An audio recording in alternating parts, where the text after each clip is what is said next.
Liberdade, tudo bem? Aqui é o Rafael Campos, eu tô aqui numa introdução diferente porque hoje nós iremos falar sobre a ferradura e os fragmentos da ferradura. Então você gostou dessa proposta? Quer saber mais? Então, bora!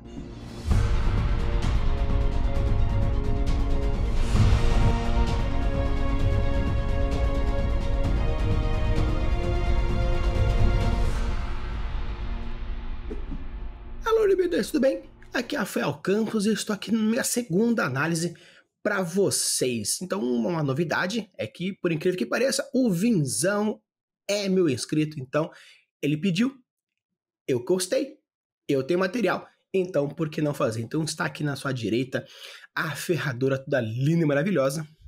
Então, eu irei falar um pouquinho sobre, basicamente, porque como é um world building muito grande, muito complexo, eu vou falar basicamente sobre o mapa da ferradura, que está aqui do lado, falar um pouco sobre as divindades e duas cidades, Vendekar e Rup, que foi palco da temporada anterior, e Merádia, porque é aqueles que viram o episódio que saiu agora nessa segunda-feira, parece que o Jonas está indo para Merádia. Então eu irei falar um pouquinho sobre essa região também. Não irei falar muita coisa, apenas uma review por cima, para que não possa atrapalhar possíveis plots e tramas que forem aparecer durante os episódios. Caso vocês queiram mais sobre a ferradura, eu vou deixar aqui o link na descrição da compra do material Fragmentos da Ferradura. Mas se você quiser uma reviewzinha, deixa nos comentários. Eu quero review do resto do material, que irei com muito prazer fazer a review do restante do material que tem disponível para vocês. Beleza? Então vamos começar um pouquinho falando sobre a ferradura aqui do lado. Então a ferradura, como vocês podem perceber, ele é um continente pangeico, né? E só para trazer uma informação rápida para vocês, a questão das montanhas, às vezes pode parecer assim, de um conceito geral, as montanhas são criadas a partir do choque de placas tectônicas, ou simplesmente de uma sobe e a outra desce, vai empurrando, fazendo montanhas.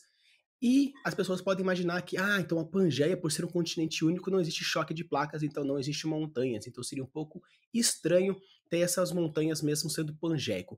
Mas, com a questão da Pangeia ser o começo, os primeiros continentes a serem surgidos, o resfriamento, a movimentação, o fato de ser muito caótico, o manto nesse resfriamento faz com que sim surja, porque existe também os movimentos enquanto está sendo solidificado o magma formando a crosta. Então sim, enquanto vai solidificando aos pouquinhos, acontece sim choques entre eles, fazendo o acontecimento de montanhas de uma forma mais aleatória. Então aquele período mais ou menos no pré-cambriano, onde acontece a movimentação dessas primeiras estruturas, é intenso e poderia acontecer de uma forma randômica. Né, o surgimento das montanhas de forma randômica. Mas, apesar de ter uma liberdade poética que o Luca Mafra, que é o famoso Eol, que ele fez toda a estrutura aqui presente, né, o Vinzão ele queria a ferradura como formato, porém o nosso grandíssimo Eol, com suas todas as capacidades de produção de mapas, que ele é uma inspiração para mim, ele faz mapas muito lindos, como vocês podem ver aqui do lado, ele que estruturou a questão das montanhas, os rios e tudo mais. E uma coisa que eu achei bem legal é que mesmo ele podendo fazer de forma aleatória, por ser uma questão pangeica, ele sim utilizou da regra das linhas de montanhas. Tá? Aqui também vou mostrar um pouquinho. Então, a questão, e uma questão para vocês, uma outra curiosidade, é que montanhas altas são montanhas novas. Por quê? Por serem altas, não existe tanta erosão, não existe tanto uma ação em cima. Então vocês podem perceber que quanto mais altas as montanhas, mais recente elas são. Quanto mais baixas as montanhas, mais velhas por causa da questão da erosão.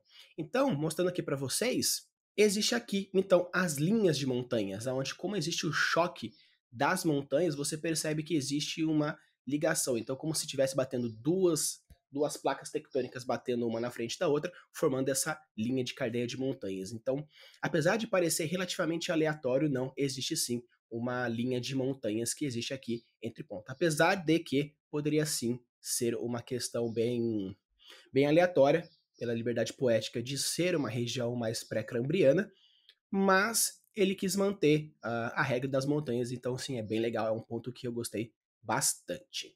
Ok? Então, uma questão que eu, conversando com o Vinzão no episódio que eu faço uma entrevista com ele, vou deixar aqui no card para vocês, se vocês ainda não viram essa entrevista com o Vinzão, eu vou deixar aqui para vocês. E ele fala que a ferradura, ele é um tamanho da Pangeia da Terra, ou seja, a ferradura como um todo, de uma ponta a outra, corresponde à junção de todos os continentes que existem na Terra, ou seja, é gigantesco, é colossal. E é claro que considerando, então, se você for utilizar futuramente esse cenário para o seu RPG, saiba que as cidades não estão tão próximas, tá? Então não é assim tão rápido, uma questão de 1, 2 dias de viagem você consegue atravessar de um ponto a outro, ok? Tanto que o Vinzão, isso ele mostra numa temporada que o Baldum vai até o norte, de Nova Gala até o norte, e ele demora meses para fazer todo esse trajeto. Então, assim, da mesma forma que para sair de Portugal até o Brasil demora vários dias, né, 30, 40 dias numa época mais antiga, então para você ver que atravessou meses até chegar no norte. Isso mostra o quão colossal é a distância entre um e outro. Então, fiquem aí essa dica de quando você for utilizar desse seu cenário na ferradura, você utilizar também essa questão da distância e do tamanho. Falando um pouquinho sobre a história, na mesma conversa que eu tive com ele, e aí em várias lives também ele já falou, que o formato da ferradura é porque um meteoro bateu de lado na Terra, quebrando um certo tanto da Pangeia, formando esse espaço. Eu achei interessante a ideia, mas eu fiquei pensando um tanto assim que, considerando o formato, a estrutura, o tamanho do buraco, claro que a Terra houve também um choque lateral com outro planeta, um outro corpo celeste, formando a Lua, tirando um certo tanto espaço muito grande. Então eu fico pensando o quanto catastrófico seria essa reação, o quão catastrófico seria toda essa estruturação, e considerando a distância, a produção e a formatação de uma Terra, ficaria um pouco complicado. Mas considerando que é um mundo de RPG, é um mundo mágico, sim, pode ter sim uma mãozinha de deuses aí, então eu acredito que utilizando a regra zero de Brandon Sanderson, que é a diversão e a satisfação quando superam a irregularidade, tudo bem, segue firme, segue bom.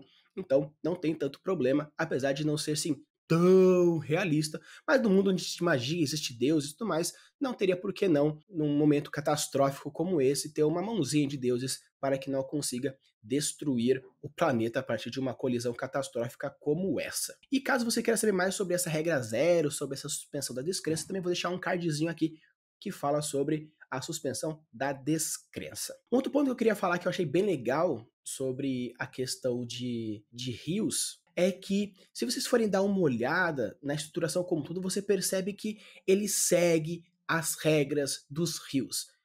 Que, né, obviamente, né, o Luca, como um ótimo produtor de mapas, um cartográfico muito bom, ele utiliza sim das regras aonde os rios saem de um lugar alto para um lugar baixo, onde os rios não se separam, apenas em região de deltas, onde você pode encontrar deltas aqui no mapa. Vou pedir para o editor fazer um círculozinho ali nas terras pequenas e um zoomzinho aqui nessa parte preta aqui embaixo, para vocês entenderem mais ou menos como funciona. Então sim, ele não separa rios. Além do mais, ele se dá o trabalho de deixar maior na representação do mapa quando existe uma maior quantidade de água. Então você percebe que existem linhas de rios fracas e linhas de rios fortes, aonde esses rios fortes eles são a junção de afluentes. Então é bem legal que não apenas seguiu sim as regras do mapa, onde rios não cortam continente a continente, ele vai do mais alto para o mais baixo, não se separam, apenas um lago por afluente, e ele também se deu o trabalho de mostrar como rios são mais largos, mais volumosos a partir da junção de afluentes em relação a outros. Então é uma coisa muito legal que eu gostei bastante. Um ponto que eu queria trazer assim, que me incomodou um pouquinho só, é essa região mais ao norte do Oceano de Draguzange, aqui perto de Yomorgul, que existe muitas reentrâncias no continente, assim, de uma forma um pouco tanto irregular. Isso me incomodou um pouco, porque não parece muito factível, mas dependendo da composição do solo, até poderia ser. Mas teria que ter uma conversa um pouco mais profunda com o EOL para saber qual é a questão da composição geográfica que ele pensou nessa parte do mapa, principalmente por ser uma região fria de geleiras, então me incomodou um certo tanto, mas não nada que não quebre a minha suspensão da descrença. Mas um ponto que eu gostei bastante mesmo é o fator dos nomes. Os nomes que você encontra espalhados pela ferradura, eu achei demasiadamente incrível, porque o Visão ele utiliza de 3 técnicas de produção de nomes, 3 técnicas de conlangues, que é a produção de nomes em português, nomes mesclados e nomes autorais. Como, por exemplo, em português nós temos a Planície do Herói, a Terra Celeste, Terra Gélidas. Nós temos como mistura de português com uma conlang, como, por exemplo, o Bosque Espim, Castelúria, Ariterra, Salões de Sarkari. Então, assim, achei bem legal essa junção que ele faz. E essa questão da produção própria das criações, como, por exemplo, Smoldergan, Pretelos, Meradia, Bragar, Antal, Kandrakar. Então, assim, eu acho bem legal essa questão dessa mistura onde você, sim, tem um português, uma mistura de um português com uma conlanguezinha ou até mesmo mistura de palavras e uma própria produção própria da sua estrutura. Isso mostrando, assim, a grande diversidade, a grande variedade, principalmente por ser um continente gigantesco de proporções enormes, então ser muito igual em todos os lugares e ser um pouco com tanto estranho, mas eu acho bem legal ele trazer essa diversidade, não apenas no nome, mas também nas produções. E obviamente trazendo assim com mais interesse e mostrar também essa questão das influências fonéticas nas cidades, mostrando então uma heterogeneia e uma magnitude dos continentes. Como, por exemplo, a gente pega um pouco aqui mais à direita do mapa, nós temos Kanto, a região de Kanto, que se vocês assistiram as temporadas, você sabe de onde veio a Kansori, né, que vem da região de Kanto, onde o próprio nome Kansori tem sim uma fonética oriental, pegando, então, obviamente, aqui Kanto, Kainosuke, Minato, trazendo esses nomes mais orientais para essa região. Nós temos, por exemplo, Kandrakar, Bangarra, Yojin, que traz essa ideia um pouco mais hindu, um pouco mais indiana nessa região. Nós temos Pretelos, passando por latim. Nós temos Smarcaldan, né, que parece mais uma puxada mais para o árabe. Pietrampareti, algo mais espanhol, italiano. Vindecare Rupi, que traz mais para o romeno. Então é muito legal ver essa heterogeneia trazendo não apenas nas regiões, mas nos mapas, nos nomes, onde teve sim esse carinho mais de pesquisa, mostrando assim essa heterogeneia nos nomes. Eu achei muito legal essas relações, não apenas na mistura dos nomes em português, mas os nomes em português e também essas misturas com fonéticas, trazendo essas diferenças de regiões. E uma coisa que eu achei bem legal sobre a questão dos mapas, estruturalmente de mapas, é que eu queria trazer para vocês, como já foi falado aqui, eu quero trazer para vocês a minha proposta de placas tectônicas, onde você percebe sim uma estruturação. E uma coisa que eu achei bem legal propondo essas placas tectônicas aqui dentro do mapa da ferradura é que você percebe sim que existe uma possíveis movimentações de placas futuramente onde o Vinzão pode necessariamente trabalhar em alguns pontos ou você mesmo quando for utilizado o mapa, né, da campanha da ferradura para fazer as suas, então achei bem legal porque você pode trazer diversos pontos onde pode ter alguns tipos de terremotos, cataclismas, é bem interessante, tanto que eu trago também para vocês, além disso, uma proposta de movimentação de placas, onde as setas que separam, existe uma movimentação separando, as placas se juntando, onde acontecem possíveis choques. Porque assim você pode ver, por exemplo, mais para o norte, onde existe a tendência daquele se fragmentar e virar uma ilha. Também aqui mais a parte do sudoeste, também a fragmentação, um pouco mais em cima na região de Kanto, também alguma possível fragmentação ali para cima.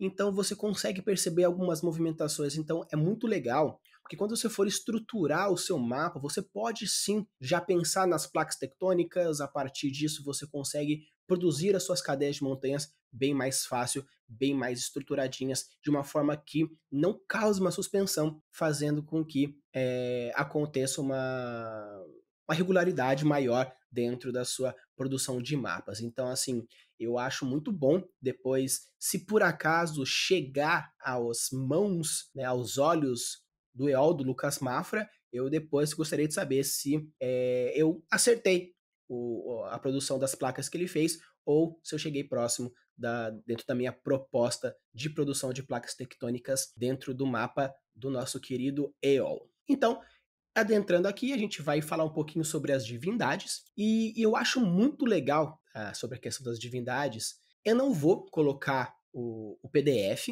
aqui, porque tem algumas informações a mais que talvez não seja tão interessante para o Vinzão, então eu vou apenas deixar aqui que representa essa questão das divindades, aonde eu vou falando um pouquinho, o editor vai colocar aqui embaixo, nessa partezinha preta, algumas imagens que seja interessante tanto para a explicação das divindades, quanto algumas relações que seriam interessantes para a gente conversar. Então, falando um pouquinho sobre as divindades, a gente vai seguir meio que em ordem alfabética dentro do PDF, aí a gente vai conversando um pouquinho sobre algumas coisinhas bem legais. Então, falando um pouco sobre divindade, a gente vai começar com Arta. Arta, deusa da beleza, que busca o belo. E eu acho interessante, primeiramente, o símbolo utilizado, que é a máscara do teatro, onde existe, né, a cara feliz e a cara triste, e algumas notas musicais também representando a arte de uma forma geral. E eu gostei do nome Arta, porque primeiramente remete ao nome arte, e Arta vem do romeno, que significa a arte. Então, não necessariamente não é a arte pela arte, mas sim a arte.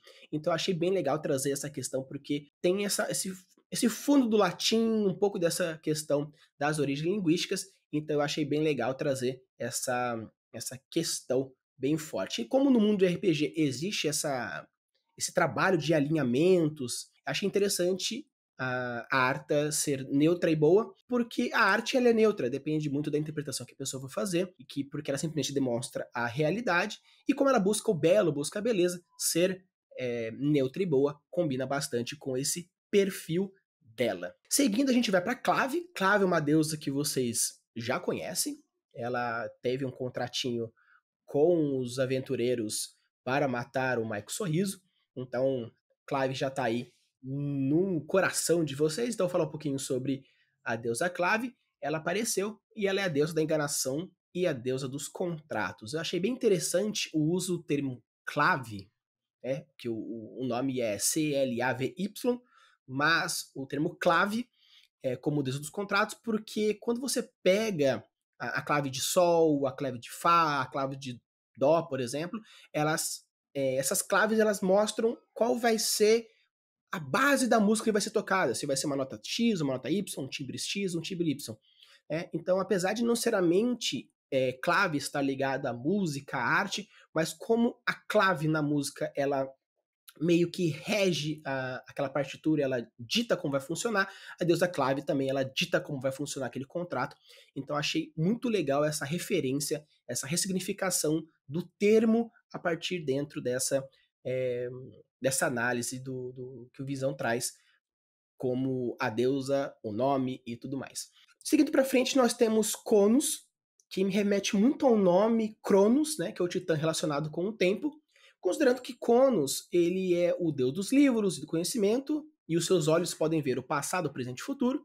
Para mim, existe uma relação muito forte, porque como Cronos, o senhor do tempo, é deus patrono também dos livros e tudo mais, então achei muito legal que o nome parece muito essa questão de Cronos, passado, presente e futuro, e também existe aquela questão de que o, o conhecimento se consegue a partir do tempo, do estudo, então demanda um certo tempo para você ser um conhecedor de alguma coisa, então achei bem legal que o Visão conseguiu pegar mais ou menos a sonoridade do deus Cronos, cortou uma palavra ou outra, mas sem perder muito a sonoridade, mantendo aí Cronos como o deus do conhecimento, o deus dos livros, tendo essa questão muito legal. E também voltando à questão das tendências, achei bem interessante porque ele é leal e neutro, aonde eu gostei bastante porque o conhecimento ele é neutro, né?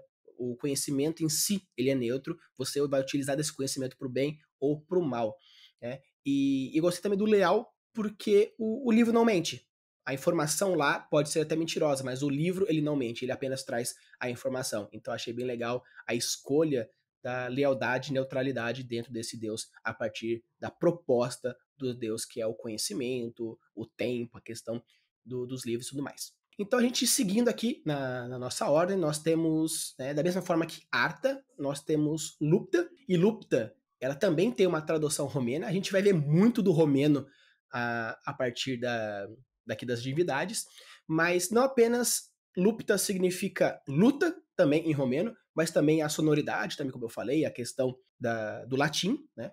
Então, como deusa da guerra, faz sentido, né? Lupta ter essa tradução de luta também da sonoridade. E porque tem toda essa questão da raiz da palavra e tudo mais e tal. E achei muito interessante do fato da arma de Lupta ser o machado de guerra como a sua arma de preferência. Porque existe um ditado português que diz o seguinte: se como sândalo perfuma, o machado fere. Né? Que tem mais ou menos uma tradução de que, da mesma forma que as coisas boas servem para fazer coisas boas, as coisas ruins servem para fazer as coisas ruins. Né? Então, achei bem legal, porque traz essa referência de que o machado de luta, ela pode ser usado para justiça, para guerra, porque o machado é um machado. Você faz da maneira que você achar legal.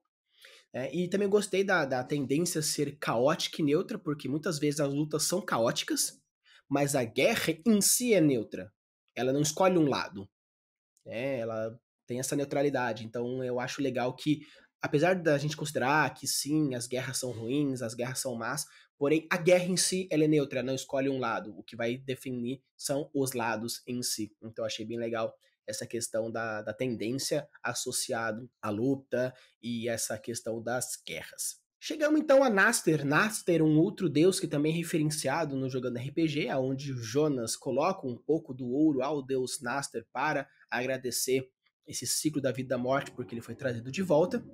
Então, ele é legal, porque ele é responsável, como eu falei, pelo ciclo da vida e da morte, nascimento, o destino e a sorte. E olha que incrível.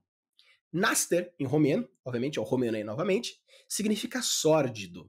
Né? Então, acho bem legal porque a sorte pode ser sórdida, o destino pode ser sórdido, a morte pode ser sórdida. Então, achei muito forte essa questão do destino e da sorte ser ligado. Mas, no romeno, também a palavra nastere significa aniversário. Algo muito ligado com a vida e a morte, porque as pessoas nascem, faz aniversário de vida, as pessoas morrem, faz aniversário de morte. Então achei bem legal essa escolha do termo Naster, tanto para a questão do sórdido relacionado ao destino e à sorte, e ao termo Nastere, que faz essa remetência a aniversário, que tem totalmente a ver com o nascimento e a morte ligado ao deus Naster. E achei bem legal também a questão da escolha da arma, que é a lâmina circular, onde representa o ciclo da vida e da morte, então achei bem legal. E o alinhamento neutro é muito mais do que lógico, porque a vida é neutra, o nascimento é neutro, a morte é neutra, o destino é neutro, a sorte é neutra, depende muito das escolhas da pessoa, mas o ato em si, ele é neutro, então assim, eu achei perfeito, assim, tanto a escolha do nome, quanto da arma, quanto do alinhamento, é um dos que mais combinam dentro da sua totalidade, achei bem legal. Seguindo então em Nicovala, o deus da forja, outro deus aí que está grande presentemente com o nosso incrível Baldum, com seu grande clérigo da tempestade, e agora também paladino. Quero ver o quão forte e brutal Baldum vai ser agora nessa pré-temporada e depois na temporada da Lua Sangrenta. Mas voltando aqui em Nicovala, o deus da forja, e Nicovala é bigorna. Em qual língua? Romeno. Que durante a produção da review, depois de ter tantos romenos aparecendo, eu cheguei e mandei pro Vinzão: Vinzão, você gosta da cultura romena? Ele disse: eu gosto bastante da língua. Falei: realmente deu para perceber, porque até o final dos deuses vão ter ainda bastante romenos aparecendo aí. Então, deus dos anões, e como estereótipo de RPG no D&D, os anões como ótimos ferreiros. Então, tendo Nicovala como deus da forja, tendo esse significado da bigorna, eu acho assim perfeito. E sendo a arma dele um martelo de guerra, martelo ligado à forja e a questão da guerra, né, como culturalmente muitas vezes os anões estão muitas vezes ligados estereotipicadamente em relação a uma linguagem mais bélica, então faz sentido ser um martelo de guerra, martelo para forja, a guerra, mas por uma questão mais bélica de Nicovala. Seguindo em diante, nós temos Otravuri, deus da lua, dos segredos, ganância e assassinato. E Otravuri vem do tcheco, que significa veneno. que faz todo sentido, porque Deus é do assassinato, né? Então pontua muito bem essa questão do Deus relacionado ao nome. O símbolo de Otravuri é esse, que faz a menção de um dedo indicador na frente da boca, como se fosse aquele segredo, fazer silêncio. Então, como Deus dos segredos, obviamente faz todo sentido essa questão do simbolismo trazendo a partir do Deus, né? E a arma preferida é a adaga, né? Então, muito bem quisto, muito bem visto dentro de Otravuri, porque faz todo sentido. Se você for pegar, por exemplo, na história, a gente vê Brutus matando César com uma adaga, a gente vê Saga dos Cavaleiros Zodíaco, Cavaleiro de Gêmeos, tentando matar Atena também com uma adaga. Então faz todo sentido essa relação da adaga com assassinato, porque muitas vezes durante a história assassinos utilizavam de adagas tanto envenenadas quanto adagas normais para fazer uma morte mais sorrateira relacionando as suas vítimas. Seguindo aqui para frente, a gente chega em Paduri, deusa da natureza e tudo que ela rege. Paduri é a deusa favorita do meu grande amigo Ferdinando Berdinazzi. Um abraço para você, Ferdinando. Espero vamos continuar jogando aí durante muito tempo dentro das terras dos reinos de Paretia. Então, seguindo aí, eu achei bem legal porque Paduri tem um duplo significado. Em romeno, né, trazendo aqui novamente Romênia, significa floresta. Em tcheco, significa outono. Então achei bem legal porque seja um ou seja pelo outro faz todo sentido relacionado a Paduri, porque como ligação muito forte com a natureza, floresta faz todo sentido, e como outono tem uma questão da produção dos frutos, a transição, a questão para o inverno, essa modificação da floresta e tudo mais, então achei muito legal essa escolha, onde tem essa significação em dois países diferentes, em romeno e em tcheco, que apesar de ser um pouco diferente, tem tudo a ver com a natureza. E a escolha da arma é bem interessante, obviamente, porque é um arco e flecha associado à caça, e da mesma forma que Ártemis, dentro da mitologia grega, a deusa da caça, também muito ligada à natureza, e os elfos, obviamente, utilizando como uma arma bem comum dos elfos, que é o arco, e os elfos também estão ligados à natureza, então faz todo esse sentido de uma forma mais clássica. E como eu já disse durante muito tempo dessa análise, o latim deu origem a várias línguas, então você percebe essa grande força do latim sonoro para algumas palavras, tanto que, claro, que algumas fogem, mas outras você consegue fazer uma relação.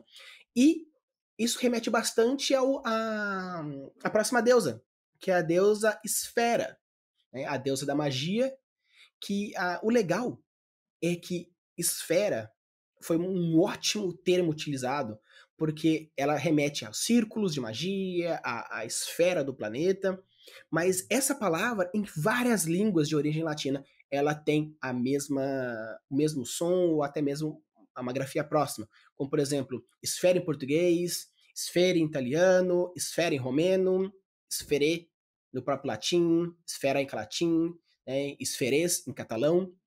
Então, assim, existe o termo esfera com o mesmo significado de bola, círculo, circunferência, em diversas línguas diferentes. Então, eu acho muito legal o termo utilizado, porque como, né, a deusa esfera ela é falando a magia e todos os domínios da magia, então mostrar essa heterogeneidade dentro dos mundos de domínios, das magias, então achei muito legal essa questão. Seguindo, a gente chega em Shinui. Shinui também tem uma palavra muito interessante, porque Shi significa morte e Nui significa decostura. Então, em alguns casos, também pode significar, por exemplo, decoração, dependendo do contexto e da união dos caracteres que vão ser utilizados para formar essa palavra. Mas, de uma forma geral, Shi, morte, e Nui, decostura. Então é bem legal porque você pode pegar, por exemplo, o deus Shinui, deus da matança, né? Como, por exemplo, a deusa que costura a morte, ou a deusa que decora com a morte. Então, seja como um, seja como o outro, é bem interessante essa união dessas palavras, eu achei bem legal essa grafia aí mais japonesa, trazendo essa relação, né? E Shinui, também, outra deusa aí mostrada dentro do mundo jogando RPG, porque, né, certa criatura aí, um certo Harzok apareceu se tornando o novo Shinui. Então, novamente, trazendo aí várias referências aí no Jogando RPG. E sua arma preferida é a lança, faz totalmente jus, porque primeiramente a referência romênica de Vlad, o Empalador, e também a lança tem um simbolismo forte na semiótica que está relacionado à virilidade, masculinidade, violência, poder. Então, esse poder, essa ganância de Shinui, relacionado também tanto à questão de Vlad com essas mortes bizarríssimas aí, mas essa virilidade, essa força trazendo com o símbolo de lança, eu acho que faz muito sentido e é muito legal. Seguindo aí, nós temos Vanatória, deusa da casa, da colheita, da família. Segundo, seguindo a linha romênica, Vanatório vem de Vanator, que significa caçador. Apesar de não ter uma relação direta com o que ela cuida, porque caça e casa, colheita, família, às vezes não faz muita relação. Porém, se você for imaginar que a caça ela sustenta uma casa, ela ajuda uma família, então fazendo essa leve ressignificação da proposta de caça para com o caçador, para com cuidar da casa e tudo mais, eu acho bem legal. Então, se você quiser saber mais sobre ressignificância, também vou deixar aqui um cardzinho falando sobre o episódio que eu falo um pouco sobre ressignificação no world building. Então, achei bem legal essa ideia de pegar o termo caçador e fazer uma ressignificação para uma questão um pouco mais acolhedora e não tão triste como a morte relacionado à caça. Seguindo aí, nós temos o deus Vin, deus da bebedeira, não apenas pelo fato de que Vin tem um som que parece muito o vinho, mas também, em romeno, também significa vinho. E que tem uma ligação muito forte, uma referência muito forte com Dionísio como deus do vinho, das festas. E eu achei bem interessante porque Vin também é o deus do heroísmo e da bravura. E se você considerar que a bebedeira também pode causar uma certa bravura, Putz, chegar naquela pessoa, você bebe um pouquinho, fica um pouco mais solto e fica corajoso pra chegar na pessoa, ou você fica com uma coragem errada e faz merda. Então acontece isso. E também considerando que na taverna é onde começa grande parte das aventuras, então as pessoas se tornam grandes heróis nascendo, fazendo as primeiras missões em tavernas, então acredito que faz todo sentido essas conexões que o Visão fez de vir com Deus não apenas das festas, mas também da bravura e do heroísmo. Seguindo então a Vendecari, a deusa da misericórdia, dos paladinos, redenção e caridade. Então acho que faz muito sentido, principalmente a utilização do romeno, que significa recuperação. Então você pode utilizar dessa recuperação, acho bem legal, bem interessante, porque essa recuperação tem a ver com a questão de cura, de dar o que foi quebrado e ser recuperado. Então achei bem legal essa escolha de Vindecare com o significado de recuperação. É considerado como a deusa mais bondosa de todos os deuses. Sua personalidade leal e boa faz todo sentido, porque se ela é a bondosa, ela é a caridosa, é a deusa da cura e tudo mais, faz todo sentido. Gostei da escolha da espada ser a sua arma de preferência, porque, primeiramente, na justiça brasileira, a justiça ela é representada com uma espada, a mulher segurando uma espada, então primeiramente uma deusa segurando uma espada, então faz todo sentido. E tem a expressão política da espada, existe em muitas nações, nos diversos tempos, em diversos locais, as justiças de fazer com a espada, como por exemplo os samurais, ou que os cavaleiros que lutavam pela honra. Então acho bem legal essa escolha de Vindecare, apesar de ser uma deusa bondosa, ser uma deusa imparcial, ser uma deusa leal e boa, ela utilizar a espada como essa questão da justiça relacionado a ela. E fechando as divindades, a gente chega em Sbura, Deus que, no seu significado em romeno, significa mosca, que faz todo sentido porque por ser o deus da podridão, da decomposição, sendo mosco um dos animais associados a essa questão do podre, faz todo sentido legal. E uma curiosidade legal aqui é que o demônio Beelzebub vem da junção de duas entidades, Baal, ou Baal, que é o senhor dos trovões e tudo mais, da morte, da crueldade, e Zebu, que significa mosca e pestilência. Então, Beelzebub é a mistura dessas duas entidades no decorrer do tempo da transformação do paganismo para o catolicismo. E se for pegar sonoridadmente, Zebu e Sbura é uma grafia muito próxima, um som muito próximo, onde os dois estão remetendo o termo mosca, podridão. E, obviamente, utilizando como foice a arma de preferência, faz todo sentido, porque o ceifador da morte, algo clássico. Então, acho muito legal essa relação da morte trazida por Sbura, juntamente com o ceifador, esse simbolismo da questão da morte. Existe sim um 15º deus, mas eu não vou falar sobre ele, então caso vai decorrendo o Jogando RPG e você faça questão de ter mais referências aqui, você coloca aí no comentário que você quer que eu fale mais sobre o outro deus caído. E, como eu falei, eu vou seguir aqui só falando mais sobre duas cidades, Vendekar e Rup e Merádia, porque no episódio que saiu agora na segunda-feira, falou sobre Jonas querer ir para Merádia e Vendekar sendo o cenário da terceira temporada. Mudando um pouquinho, eu fui pro outro lado, porque a imagem ela é um pouquinho mais deslocada para a direita, então eu queria que vocês vissem toda essa força de Merádia trazendo aqui para vocês. Merádia não, desculpa, de Vendekari Rup. E começando um pouco sobre o nome da cidade, obviamente se Vendekari tem essa relação com a Romênia, então Vendekari Rup também existe isso, que apesar de Rup parecer um pouquinho com o vermelho, de rubro, alguma coisa, na verdade Vendekari Rup significa ruptura curativa. Onde Rup é essa questão de ruptura e Vendekar é essa questão de recuperação, de cura. E eu acho muito interessante porque a cidade nasceu no meio do deserto, que de acordo com uma lenda salvou a vida de um devoto de Vendekar. Então eu acho bem legal essa questão do nome, porque ruptura, que nasceu no meio do deserto, de uma forma metafórica, onde foi quebrado o deserto no meio, e essa recuperação porque salvou a vida desse andarilho, e hoje em dia é uma cidade no meio do deserto, ajudando as pessoas que querem atravessar o deserto, fazer essa ruptura para se curar dentro de Vendekar e Rup. Então eu achei bem legal. E como vocês podem ver nessa questão da imagem, é uma cidade que possui uma grande influência do povo árabe, com grandes personalidades, como por exemplo o Sahim Martir.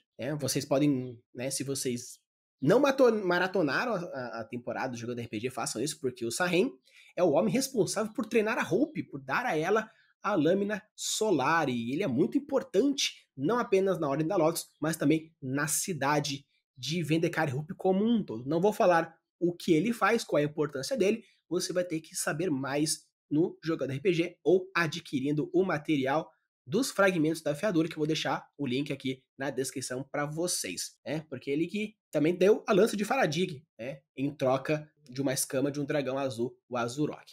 Também nós temos o Aken Abilá, o rei de Vendekar e Rup, Namaerza Sarir, como uma clériga iniciada do Sol, e Satila Arshda, uma orc bárbara, líder dos orcs rebeldes. Uma coisa bem legal é que os iniciados do Sol, como foi falado aqui, Namera, ela é uma iniciada do Sol, e ela é um arquétipo jogável, Então se você não apenas quer ser um acólito ou um forasteiro, então se você quiser ter um antecedente aí, tem como você poder jogar futuramente quando você for mestrar para os seus jogadores dentro da ferradura, você pode trazer essa proposta de Iniciados do Sol, onde tem um pouquinho da malemolência de um ladino por conhecer a cidade de Vendekar e também um pouco mais religioso com essa questão do clérigo, sendo algo bem exótico e interessante pela diversidade. Então, se você gostou dessa proposta, é bem legal você jogar de Iniciado do Sol. Outro ponto bem legal que eu quero trazer é que existem duas organizações bem fortes nessa cidade, a Ordem da Lotus e os Orcs Rebeldes. Então eu acho muito interessante essa criação de organizações diferentes com propósitos, forças, metodologias, mecânicas. Isso deixa a cidade bem mais real, bem mais interagível e viva. Então se você quer uma forma de deixar a sua cidade viva, coloca organizações, porque você pode trazer mistérios, você pode trazer algumas reflexões bem legais que seriam bem interessantes para falar sobre essa questão das organizações trazendo esse perfil. E, como eu disse no início, tem essa inspiração muito forte no Oriente Médio, portanto, utilizar das histórias de Mil e Uma Noites, Aladdin, seria uma de grande valia você, caso queira entender um pouco mais e se ambientalizar melhor. Essas duas referentes são muito boas para você trazer para o seu mundo de RPG. E chegando aí no finalzinho, nós temos a cidade de Merádia, onde eu voltei para o outro lado para vocês verem mais bem bonitinho a cidade de Merádia aí para vocês. Então a Merádia é uma coisa bem legal porque agora Merádia já tem uma inspiração mais italiana, na época da máfia, onde o forte é a luta entre gangues e malfeitores. Tanto que as duas grandes forças que regem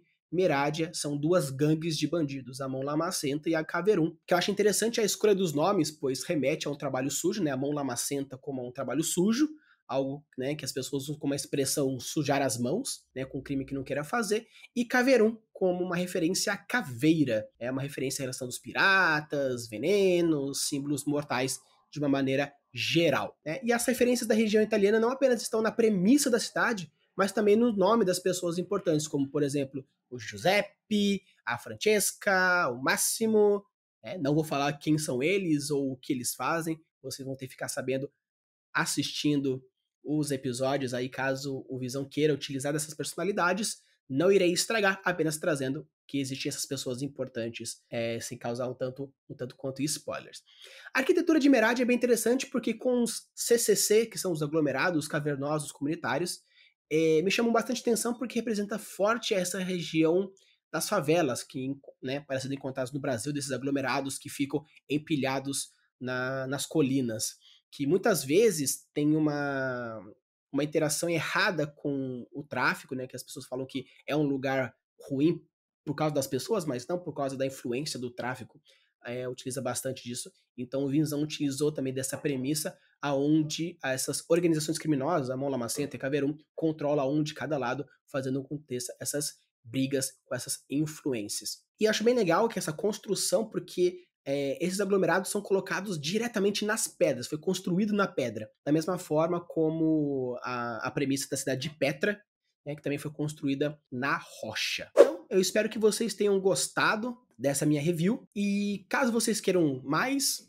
deixe nos comentários que eu falo mais sobre o material que tem aí. Então, não deixe de deixar o like. Se você já chegou aqui depois de todo esse vídeo gigantesco, não deixe de deixar o like, se inscrever. E tem mais muita coisa para ser falado.